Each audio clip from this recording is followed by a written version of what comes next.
नहीं वो तो है सो, अगर जहाँ पर 2 सिटीज़ हो रही है ना तो वहाँ पर है।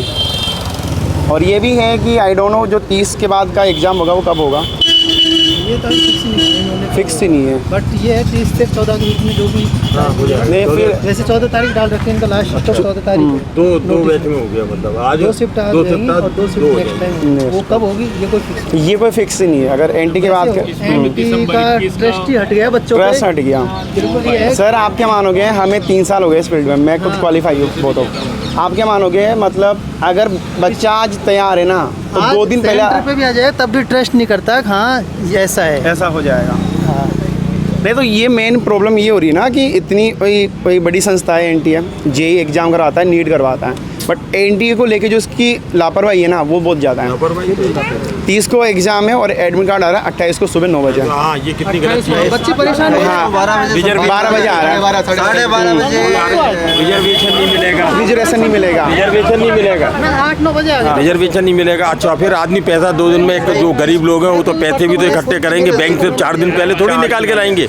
2 दिन पहले पैसा भी आना चाहिए, रिजर्वेशन भी होना चाहिए। और ट्रेन में मान लो आ रहे हैं बिना रिजर्वेशन के भी, और यहाँ तक आए दूर दूर से आ रहे हैं, तो वो भी क्या करेंगे। और सबसे मेन प्रॉब्लम है कि आधे ही बच्चों का एडमिट कार्ड आया था उस दिन, और बच्चे काफ़ी कंफ्यूज हो गए उस चीज़ को लेकर। तो आपने देखिए कोई भी चीज़ में नियम कम से कम हफ्ते भर पहले तो इन्फॉर्मेशन पहुंचनी चाहिए। आदमी बीमार है कुछ है किसी तरह का। एनडीए का रूल ये कहता है कि 15 दिन पहले आप अनाउंसमेंट करो। सिचुएशन भी होनी चाहिए ना। रीजनेबल टाइम मिलना आदमी चाहिए। है किस सिचुएशन में नहीं है, 1.5 दिन मिल रहा है, 1.5 दिन में इंटीमेशन तो करो। यस, और वो इस बार हुआ ही नहीं। और एक चीज पे आपने गौर किया होगा, Yes, sir. मैंने आके देखा, हाँ इतना बड़ा कॉलेज है, ठीक है, हाँ। बहुत अच्छी बात है। इतनी जगह पब्लिसिटी की, जहाँ ये बोर्ड नहीं लगा सकते हैं तो जरा आप देखिए। Yes, sir. तो आप ये नाम ही नहीं है, नाम ही नहीं बोर्ड है। लगे, हाँ। आदमी ने कुछ रहा है Yes. यहाँ बोर्ड से क्या मतलब है। बोर्ड तो मेन बोर्ड लगा हुआ है अंकल जी। बोर्ड है नहीं, उधर लगा इस गेट में, गेट जब आप एंट्री यहाँ है ना, इंट्री गेट। मतलब ये जनरल बात है। हाँ ये जनरल बात है। मैं ये ये JIT का है। फिर यहाँ पे आएगा और जो सेंटर आया हुआ है JIT के अंदर है। हाँ। अब बच्चा मैप पे सर्च करेगा तो वो वाला गेट ये छोटी आएगा। आप बैनर ही लगा दो, बैनर लगा ही दो। लगा हाँ, एक दो। बैनर लगा देते और हैं, उसमें अच्छा, एक चीज और है, मेन गेट पे कोई गरीब आदमी के घर में नहीं नेम प्लेट हो तो कोई बात नहीं, इतना बड़ा कॉलेज है, ये आज तक कॉलेज बना तो यहाँ पे आपने बोर्ड नहीं लगाया। हर sir. गेट पे बोर्ड रहना चाहिए, हर गेट पे बोर्ड। ये चीज ठीक है। चले जाओ हर आर्या की तो सबसे बेस्ट कॉलेज आर्या है। अगर आपको कोई भी ऑनलाइन एग्जाम करवाना है तो आर्या सबसे बेस्ट है। ये बात वो दूर है, दिल्ली रोड पे है सब उधर। वो तो अलग है भाई। वो दूर है बट उसका जो सिस्टम है, बार बार सिस्टम से। अब ठीक है, देखो हम डिबेट निकालना सरल होता है, लेकिन ये बड़ी सिंपल चीज़ है। ये कॉमन चीज़ ये है। तो हर हमेशा आदमी पूछता है, भाई साहब का हम भी यहाँ उतरे, तो हमने कहा भाई साहब यही है ना, वो भाई साहब से पूछा खड़े, तो मैंने कहा नहीं, ऑटो वाले तो बोले आगे पीछे। आगे अब मान लो ये गेट बहुत दूर हो, यस गेट वहाँ है, वहीं जाएंगे लोग गेट देख के जाएंगे वहीं। अब उन्हें क्या पता, 3 नंबर गेट से एंट्री हो रही है, तो आप बिल्कुल। एंट्री पे बैनर लगा दीजिए। यहाँ पे सीधी सी बात, बैनर में कितना खर्चा आएगा। अगर आप आर्या में जाओगे तो वहाँ पर बोर्ड पे होता है कि किस चीज़ का एग्जाम हो रहा है, बस किस चीज़ का एग्जाम है, वो बोर्ड भी होता है। एक्चुअली क्या है, अगर आप जनरल देखो ना, बच्चे सब परेशान है, सब परेशान है जगह। इस बार तो और दूसरा इतनी जो फीस बना रखी है, कोई भी डिपार्टमेंट, कोई भी, जनरल हाँ। बात है, सारी फीसें इतनी खत्म होनी चाहिए। डिपार्टमेंट की भी तो गरज है कि उन्हें नौकरी पर रखना है लोगों को, अपना बिल्कुल डिपार्टमेंट चलाने के लिए। बिल्कुल सही। 600 रुपये 1000 रुपये जो फीस दे रहे हैं, उसका भी इतनी कम कर देनी चाहिए, रीजनेबल सिर्फ खर्चा आ जाए।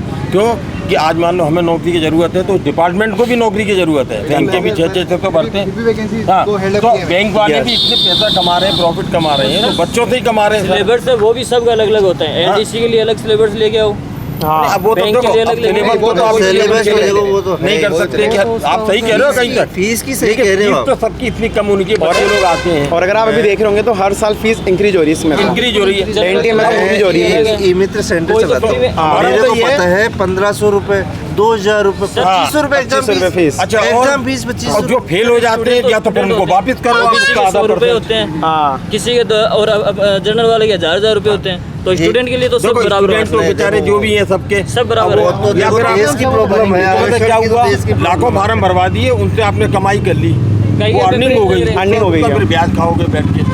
और मेन तो बच्चों प्रॉब्लम की फीस उतनी होनी चाहिए जितनी एग्जाम में खर्चा आ रहा है, उसका आधा, कम से कम आधा तो उस डिपार्टमेंट को बियर करना चाहिए। और सबसे जो ये बहुत बड़ी टेक्निकल बात है कि आपको भी तो जरूरत है नौकर की, नौकरी ही हम लोग नौकरी करने जा रहे हैं। तो और सबसे मेन बात ये सर, आप फीस हम लोग दे रहे हैं 1000 रुपये करते हैं। एग्जाम की होती है जून में एग्जाम कराओ, आप एग्जाम करा रहे हो अक्टूबर के अब अंदर। और सुनिए, 9 दुर्गे में करा रहे हैं बहुत, हाँ। अब लोग कहते हैं ना, हाँ हम लोग अब बात नहीं आनी चाहिए किसी भी धर्म की, कोई हो, कभी पता चला ईद पे हो रही है आसपास, कभी चला तो जैन साहब पे हो रही है, सब धर्म का।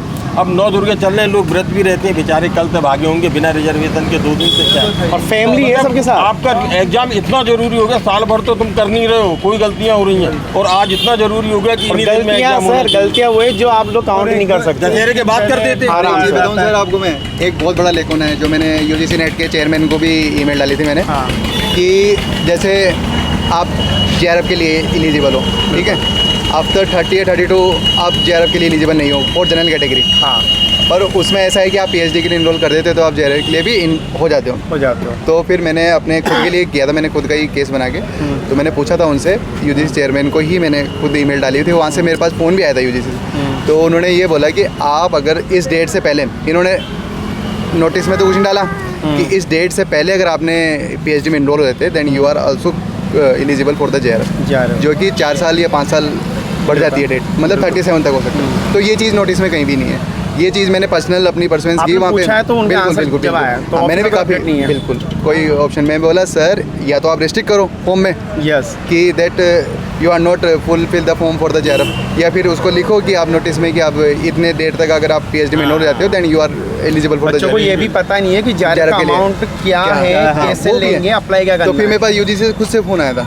तो उन्होंने बोला कि सर आप पूछना क्या चाहते हो। मैंने बोला या तो फिर मेरे को अलाउ करो जेआरएफ के लिए, या फिर उसमें डेट को रेस्ट्रिक्ट करो कि इस डेट से आप पीएचडी में इनरोल हो गए हो तो आप जेआरएफ के लिए बेचारे निकल पूरा रह जाते हैं, फिर आगे फिर अब मेरा कन्फ्यूजन था, मेरा बिल्कुल सही था, क्योंकि मैंने दोनों के लिए आ रहा था मेरा फॉर्म, तो मेरे को कन्फ्यूजन था कि मेरा एज तो पूरा हो गया पर फिर भी ये जेआरएफ के लिए क्यों ले रहा है। तो फिर मैंने ईमेल डाली, ईमेल डालने के बाद फिर आया फिर चेयरमैन से कि आप ना ये कीजिए, आपने पीएचडी के लिए इनरोल कब किया है आप बताइए। फिर मैंने बोला सितंबर में, बोले आप फरवरी तक होते हैं ना तो आपको जेआरएफ के लिए, पर मैंने बोला कि नोटिस में नहीं है, या तो आप फॉर्म को इस तरीके से डिज़ाइन करो कि वो ले ही ना दोनों बस नहीं, एरर का बहुत सारे आप देखोगे ना कि अगर वो अपन से 1000 रुपये ले रहे हैं ना, 1100 वो वाली सर्विस चाहिए अपन को, 1100 हाँ 11 सॉरी जनरल कैटेगरी जनरल का। अब वो जो ले रहे हैं वो फिक्स नहीं है, अगर आपने बोला कि आज एडमिट कार्ड आएगा तो आज आता ही नहीं है, रात में आता है वो 1 बजे 2 बजे तक आता है। ये भी एक बात है। ये मिडनाइट में कौन ये मेरे को भी ये समझ में नहीं बात आता है। ऐसी कौन सी कंपनी रात को 2 बजे काम करती है। ऐसा कुछ भी मेडिकल साइंस भी बोलती है रात को 10 से 5 बजे 4 बजे तक का सोने का रेस्ट का समय है, हाँ। कि ये तो डॉक्टर ऑपरेशन तो हो नहीं रहा है कि तो सही आप हाँ, सोचो, हाँ। है? आदमी को रेस्ट तो हाँ, चाहिए ना, चाहिए। आप 2 बजे किसी को भेज रहे हो, है 3 बजे भेज रहे हो, ये कोई एक मतलब एक दिन का भी समय नहीं रहता पूरा आप दिन से आदमी का जीने की जो स्वतंत्रता है उसका पूरी तरीके से वायलेशन है। अगर वही तो, आप आराम कि से आप कभी भी आते जाते आपको मतलब रात को भी डर है कि मेरा एडमिशन कार्ड आ जाएगा, रिजल्ट आ जाए, ये 2 बजे तक सर हाँ 10 बजे तक हो जाए, 11 बजे तक भी चलो, आजकल मॉडर्न टाइम में 11 बजे तक 11 बजे तक हो जाता तो है। लोग सो जाते थे, तो 12 बजे 1 बजे 2 बजे तक करने की क्या जरूरत है। रात के 2 तक आ रहे हैं एडमिट कार्ड सभी ये तो नहीं है इससे, हाँ ये सीखा आता है एनटी तो ये कोई सिस्टम है, मतलब उसको आप रात को मत दो तो सुबह दे दो या शाम को दे दो। और कंफ्यूज इसलिए ना, कोई भी ऑफिशियल अनाउंसमेंट 2 उसके अंदर आता है, हाँ, लैंग्वेज के अंदर, हाँ। यहाँ पर आता है ओनली इंग्लिश के अंदर।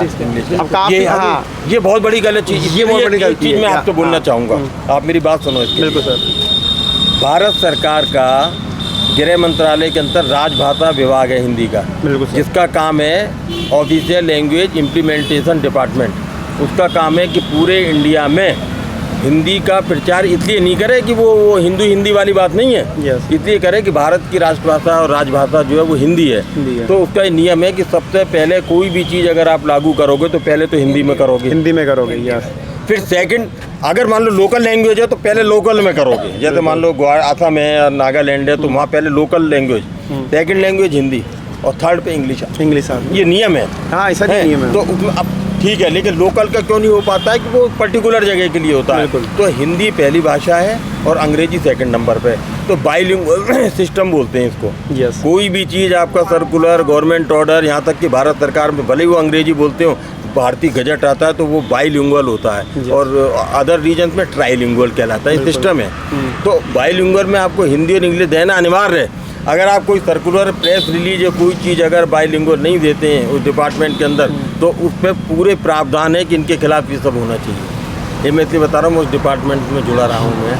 नहीं सर वही हुआ ना हिंदी कि आप डिपार्टमेंट होता है, ऑफिसर मैंने उसमें मैं हिंदी अधिकारी था, तो हम लोग को सिखाया जाता, हमको तो बताया जाता था, हम ट्रेनिंग में भी ये देते थे सारी इसमें चीज़। को ये मेल 24 मई को। ये देखिए मतलब यूजीसी चेयरमैन को ही मार्क किया था। फिर वहाँ से मेरे पास जवाब आया, 8 में जवाब आया। भारतीय फिर संविधान लास्ट में- कॉल ही आया फिर मेरे पास। तो सही है सर, इनको क्या होता है बोलना अवेयर करना पड़ता है, इनको जरूरी बोलना है। पड़ता भारतीय है। संविधान 343 से 351 तक के भी सब हिंदी के इम्प्लीमेंटेशन पे है। तभी देखो आप, संविधान भी बाईलिंगुअल बना है, गजट भी उसमें आता है सरकारी, और जो निकलते हैं ना टेंडर नियम, अब जैसे यहाँ है ये हिंदी एरिया है, यहाँ हिंदी में लग जाएगा कोई। यहाँ अब मारवाड़ी में क्यों नहीं हो सकता कि राजस्थान में भी बहुत सी भाषाएं हैं, अभी बहुत फिक्स सी नहीं भाषा, है। yes। जिस दिन मारवाड़ी रिकॉग्नाइज हो जाएगी संविधान में तो मारवाड़ी में भी आएगा वो। बिल्कुल। तो इन चीज अब बच्चा पहली बात, और दूसरी बात क्या है कि बच्चों को क्या क्या है? गेट बंद होने के बाद तो एक हाँ नहीं, ऐसे काफ़ी लोग आते हैं बात करने। अच्छी बात है, अच्छी बात। बच्चों को भी जागरूक होना चाहिए। देखिए अगर वो यहाँ नहीं आएंगे तो आगे नौकरी, लेकिन कुछ की परिस्थिति भी हो जाती है। पंचुअलिटी होना चाहिए अब सर। मान लो कहीं एक गाड़ी खराब हो गई, कुछ हो गई, परिस्थितियाँ भी बाहर से आ रहे हैं तो हम लोग को तो बड़ा सरल लगता है, बाहर तो लोकल आने में भी बिल्कुल प्रॉब्लम होती है। तो इन चीज़ों का सरकार को भी ध्यान देना चाहिए। मगर क्या है आजकल, आप 10 बार डिमॉन्स्ट्रेशन करोगे, कोई भी गवर्नमेंट हो कहीं भी हो, 10 बार बोलोगे तब जाके कुछ लोग जाएंगे, लीपा पोती होगी, पुलिस आ जाएगी, फिर वो समझा दिया जाएगा, बात खत्म हो ये होता है सर। लीपा पोती हो जाती है। बिल्कुल। लेकिन सबको ध्यान देना चाहिए कि युवा पीढ़ी कितना पैसा खर्च करके आ रही है कहीं। तो बहुत गरीब लोग हैं जो सर, बहुत ज़्यादा। सकते नहीं हैं। हम तो आप फिर भी बहुत अच्छी स्थिति में, लेकिन ऐसे लोग हैं ऐसे जिनके लोग पास हैं। खाने के लिए भी नहीं, खाने पीने के लिए। फीस भरने के लिए पैसा नहीं है, और उसमें तुम फीस से भी कमाई कर रहे हो, यहाँ भी कमाई कर रहे हो। 1100 फीस सर जनरल की। तो ये मुद्दा तो एक ये जरूरी है कि कोई भी डिपार्टमेंट हो, हर जगह इसको आय का साधन नहीं बनाना चाहिए। अनएम्प्लॉयमेंट का फायदा लेते हुए आप बेरोजगारी भत्ता तो किसी को देते नहीं हो, वो तो नहीं और फीस ले रहे हो। तो कम से कम डिपार्टमेंट, आपको जरूरत है 50 आदमी चाहिए, तो 50 आदमी के लिए आप भी तो खर्च करो। बिल्कुल। वो लोग क्यों करें? आप मतलब पैसे के लिए तो तब नौकरी के लिए उसको अप्लाई करा रहे हो, तो बहुत बड़ा मतलब कहना चाहिए ड्रॉबैक है हमारे। यस। ठीक है, अब क्या करें? फीस का तो सर यही होता है सीन। ये कम करनी चाहिए, और आधा गवर्नमेंट को, उस डिपार्टमेंट को, गवर्नमेंट नहीं मतलब जिस डिपार्टमेंट के एग्जाम है। एग्जाम। अब ये तो क्योंकि ये तो एंट्रेंस एग्जाम है, इसको हाँ। अपन नौकरी तो नहीं दे रहे हैं, बिल्कुल। लेकिन इसमें भी इतना कर दो कि तमाम वेलफेयर के काम होते हैं, अस्पतालों में वेलफेयर का काम हो रहा है। और रूल्स, मेन चीज़ है सर, रूल्स बनाओ कि अगर आज एग्जाम है तो आज ही होगा एग्जाम, एडमिट कार्ड आ जाएगा तो आज। और इसके आप ऐसे रूल क्यों नहीं बनाते? साल में 2 बार आता है, ऐसा चेकआउट करके रखते प्रोग्राम कि हर बार अप्रैल में होगा या दिसंबर में होगा, ये चक्कर नहीं है। टाइम से होना चाहिए एग्जाम। अच्छा, डेट ओवरलैप कर जाती है कई काफ़ी बार कर ही रही है ना। तो आपकी एक जगह की तेज किया एग्जाम हाँ, अगस्त में तेज किया। और रूल कहता है कि जून में कराओ, काम खत्म करो। पहले से साल में 2 बार होती है। साल में 2 बार होती है। साल में 1 बार भी ढंग से नहीं होती। अब रूल के ऊपर है, अब देखते हैं कि कॉमर्स वालों का एग्जाम कब होता है, क्योंकि वो बच्चे आप भी यहाँ बोल रहे कितने हैं वैसे? हैं। सर हमारा खुद का चैनल है, क्या नाम है आपका? किस चैनल? कोई फिलर फॉर्म। पिलर। अच्छा, ये हाँ। कहाँ पे? जयपुर में ही है? हाँ सर, इसकी ब्रांच जयपुर में, बट ये ऑनलाइन है। यूजीसी नेट की फर्स्ट पेपर की जो कोचिंग होती है वो हम लोग ही कराते हैं। वो सब चीज़ें जानी चाहिए। आजकल क्या है ना, पब्लिक में भी जानी चाहिए। देखिए कितना क्या हो वो एक अलग बात है। यस। देखिए हमारा काम ये है कि अपने हमको view। तो अपने विचारों को व्यक्त Yes, और sir। पब्लिक तक पहुँचाना ही चाहिए। बिल्कुल उसमें होता है कई बार, होता ही है सर, और ये कॉमन भी है, होना भी चाहिए। सब जगह ऐसा नहीं है, सब अच्छे लोग भी सब जगह बैठे, उनकी वजह से डिपार्टमेंट चल रहे हैं। चल ही रहे हैं ऐसा सर। नहीं है कि सब जगह अच्छे भी हैं बुरे भी हैं। तो अच्छे लोग हर डिपार्टमेंट, अब आप कर रहे हो, आप भी अगर जल्दी से 1 मिनट में करके चले जाओ तो बात है कि आप जो समझ रहे हो तो चीज़ को पब्लिक पे असर जाना चाहिए। और ज़रूरी है सर, ये देखो आपकी एक जन सेवा भी है। ये जन सेवा है। मीडिया देखो हमारा, आपका जर्नलिस्ट के साथ साथ ये पब्लिक की चीज़ को आप हम सर क्या करते हैं, स्टूडेंट प्लस यस, जर्नलिज्म हो गई, और एक जर्नलिज्म जाती है 2 मिनट में लेके दे दी, वो एक अलग चीज़ है। खोजी पत्रकारिता हो गई आपकी, देखा जाए तो कि आप पूछ के लोगों को। फीडबैक और अब बहुत जैसा जरूरी उन्होंने बताया हाँ, PhD के feedback बारे में, काम, डेट हाँ। वाली बहुत बड़ी, ये बहुत बड़ा बात है, ये उनको भी नहीं पता। ये उनको नहीं पता। अब ये जो आपने बताया, तो अब एक बात सोचिए कि आपने अप्लाई किया, मतलब आप देखो ना, मैंने मेल डाला चेयरमैन को, मेल डाला तो जब वहाँ जाके से उनका response secretary को आया, हाँ। डाला मैंने, जो ये एडमिट कार्ड रिलीज करते हैं, हाँ। तब जाके मेरे पास वहाँ से यूजीसी से बोला है कि आप क्या पूछना चाहते हो बताओ। कई बार क्या सही पता चला आज तक एग्जाम नहीं हुए, कल किसी चीज़ की एंट्री लास्ट डेट है, परसों एग्जाम हुआ तो आपका चांस मारा गया। बिल्कुल बिल्कुल, और ये होता ही है सर। ये चीज़ और अभी तक ये कंफर्म नहीं कि इसके आंसर की कब आएगी, रिजल्ट कब आएगा, तो पूरा साल खराब हो गया। अब जिनको PhD में अप्लाई करना है वो बेचारे करेंगे नहीं, अप्लाई नहीं कर पाएंगे। जॉब के लिए अप्लाई से। RDT रिसर्च आपकी मीटिंग होगी कमेटी की, उसमें नहीं बैठ और पाएंगे। जॉब में है ना सर अभी तो। टाइम से आप वो नहीं सबमिट कर पाएंगे, सिनॉप्सिस मतलब बहुत एक बार problem अटक गए तो गए, कई महीनों के गए। सबसे गंदी चीज़ जो आप नहीं है ये है सारी बातें वो चीज़ें है सर, और ये फैक्ट है। अब इलेक्ट्रिसिटी का कार्य